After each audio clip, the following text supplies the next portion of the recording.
Murdoch and Gordon. Murdoch had been working on the island of Sodor for a week now. He pulled the longest and heaviest of goods trains over the entire main line. Soon it was finally decided to give Murdoch a new coat of paint.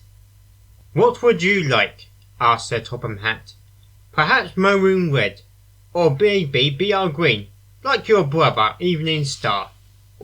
"Please, sir, I have an unusual request." And he told Sir Topham Hatt his idea. "Orange, you say? That would certainly make you stand out."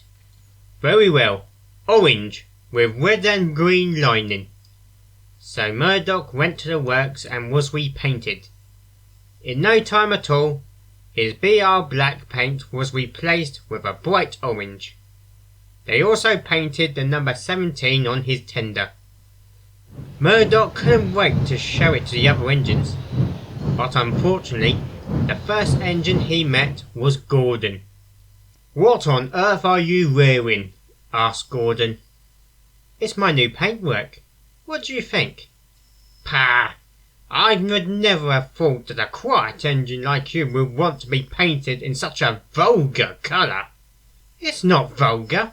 It's different. It's silly if you ask me," replied Gordon.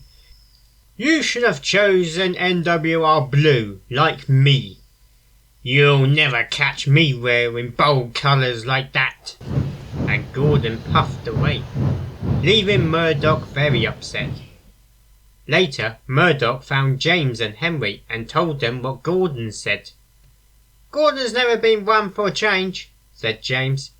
"It took him some time for him to get used to my red paint." "Take no notice of him," advised Henry. "He'll learn his lesson soon enough." Soon Murdoch was out on the main line with a long goods train. Everywhere he went, engines and passengers marvelled at his new paint. They liked it. But Gordon still wasn't impressed.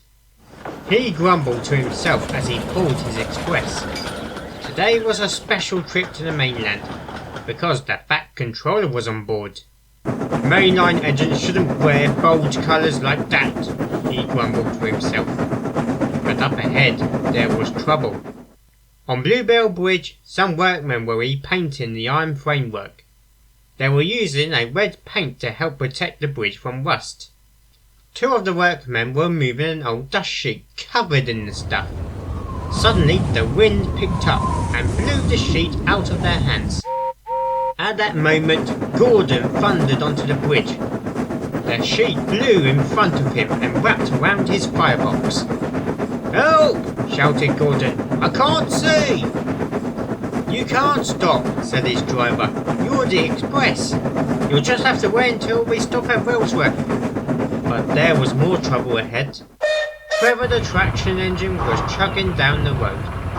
The vicar had bought lots of children's paint for the next garden party, and Trevor was taking them home in his trailer. Soon he reached the level crossing outside of Crosby. The signalmen thought there was enough time for him to cross, but Trevor was halfway across when they heard Gordon's whistle. "Get off the tracks!" cried the signalman. Trevor went as fast as he could, but he wasn't fast enough. Gordon crashed through the crossing gate and smashed into Trevor's trailer. Luckily, Trevor and his driver weren't hurt, but the paint went everywhere. Murdoch was at Edward Station. He was having a drink of water before heading back to Knapford for his next train, when he heard laughter coming from the platform. Gordon steamed in. He still had the paint-covered sheet across his smoke box and multicoloured paint all over his boiler and framework. All the passengers and workers laughed and laughed. Even the Fat Controller tried his best not to chuckle. "You look as pretty as a picture, Gordon. You won't be able to continue with the express like this. I'll make arrangements for you to go to the works for a good wash." Gordon was secretly relieved as his crew removed the sheet from his face. "Can you take over the train, Murdoch?" "Of course, sir," said Murdoch. So Murdoch shunted Gordon onto the siding next to the station. Gordon thought that Murdoch was going to tease him, but before he left with the coaches, he simply looked at Gordon. "Don't worry, I won't tell anyone." But he had no need to do that. Gordon had to wait a while for Basil to come and take him to the works. In that time, most of the mainline engines saw him, and he could hear them laughing. "Hello, Picasso!" called James as he passed by. Gordon thought they were being very silly. Even when he was cleaned and went home to the sheds that night, he could still hear the others.